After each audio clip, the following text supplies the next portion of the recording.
Good morning, GBS. We're in Psalms 85, and the title of today's message is A Prayer for Peace. And as we've discussed in previous chapters, this psalm or prayer was written by the Sons of Korah.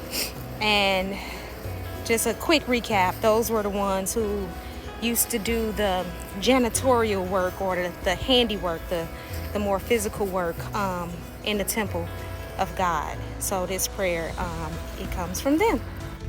Prayer for peace. The children of Israel are remembering how peaceful life used to be when God had his hand on them and was walking with them. And they're just praying that they can return to that. Verse 1, God, you've blessed your land and you made your children, us, the Israelites, me and you've made us strong again. Verse 2, he did it already. He forgave their sins and he took away their guilt. And then there's a Selah.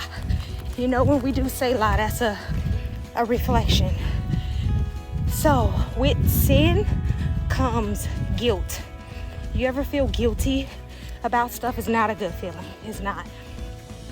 But when God can take that guilt away and replace it with peace, no matter where you are in life, life is good.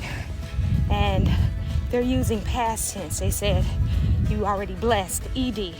You forgave, past tense. So God already did it. So in this prayer, in this reflection of reminding them of what God already did, it's not hard to ask God to do it again, especially something that he's already done for you in the past. Verse 3, you stopped being angry with them and you didn't punish them anymore. So again, reflection.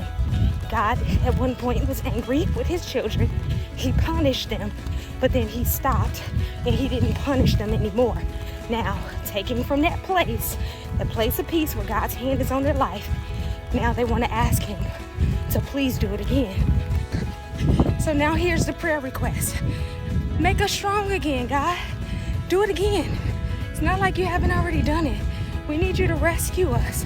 We need you to stop being angry with us and save us. You've done it. It's not something that you can't do it. This is a prayer request. God, do it again. And God is speaking to my heart personally as I pray for something that God has already blessed me with. Please, God, do it again. Oh man, verse 5. They're saying, will you continue to be angry with us forever? Are you also going to be angry with our kids too? And I feel like they are the kids of the people that God is punishing. And they feel like they're getting the punishment for what their parents did. And how long is this going to continue? Is it going to continue through our entire life and, extend on to our children too because of what they granddaddy did and their grandma did? That's dope. They're saying, come back to us and give us new life. And then your children will be happy again. And when they're happy, they will praise you. I want to pause and say on that new life. We want something different. We don't want that old time religion that our parents did. We need something that's modern, that's with technology, something that speaks to us so that we can understand you. We want to understand you, but we need this relationship with you in a new way. So we're asking you to do it again, but we need you to do it in a new way, in a way that feeds us spiritually right now. And then they ask for a praise break.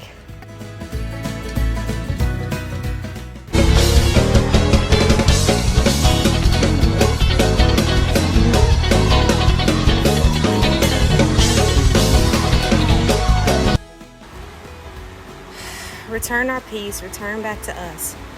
Show us again your special love and rescue us. Verse 8, now I'm going to listen again to what God has to say.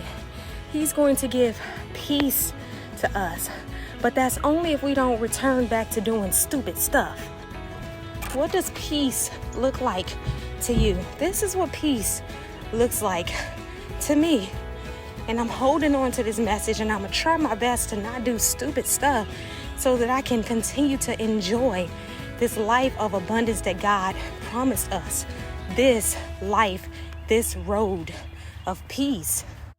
Yes, God is going to rescue us. He's going to do it again.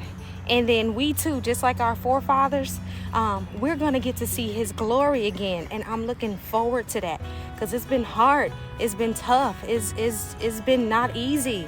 So yeah, I'm looking forward to seeing his glory again. Verse 10, then God, he'll be faithful to us. Faithful, that word faithful. Think of a relationship when somebody is cheating on you and you have all of these ill will, nauseous, angry like feelings towards this person, but you love them. But if they were just faithful, life will be great. So they're in this yucky situation right now, and they want God to be faithful to them again. And the crazy part is, it's not God who cheated, it's them. He said, and then he will love us with his special love. Remember we talked about that special love? That special love was a peace that surpasses all understanding. That special love was joy that you can't put into words or even express. That special love was a type of protection that we can't allow for ourselves. That special love is guidance on these narrow roads and paths that we're taking every day in life. We need his guidance because we do not want to ever be lost again. His justice and his peace will join together again like close friends. God's justice and God's peace. Can you imagine that type of bond over your life? I'm saying, like, justice is not allowing the world to oppress us. And when I say the world, I mean everything in it. I mean from insecurities that, the TV is throwing on us and social media, to the news scaring the crap out of us with this coronavirus, and then now all of a sudden, because it's financially feasible, taking it away and saying, yeah, everybody just go back to living life, you're fine, and just get this shot every year and give us money. We need protection. We need that type of protection, that type of justice from people whose intentions are solely for greed and gain, and it's not to glorify us or our God. So we need to be protected from that. We need God's justice. And then a friendship with peace. It's like, even in the midst of all of this crap happening, and I just scratched the surface with those little examples, but we need peace. Like, I think of a afro, like a thick nappy afro. When it goes down underwater, when it comes up and no water even saturated in it, it just dripped off, kind of like duck feathers. We need that type of peace, that no matter what craziness is happening in the world, that it will not saturate, it will not sink in and affect us in the heart or in our spirit in any type of way, that it'll just roll off of us like water on a nappy fro. God will allow his people to live in a good way so that there's peace and justice among them, among us. And the writer, he uses word pictures, or to express this way of living, of joy, of gladness. He says in verse 11, faithful truth will grow like a plant in the ground, and justice will look down from the sky above.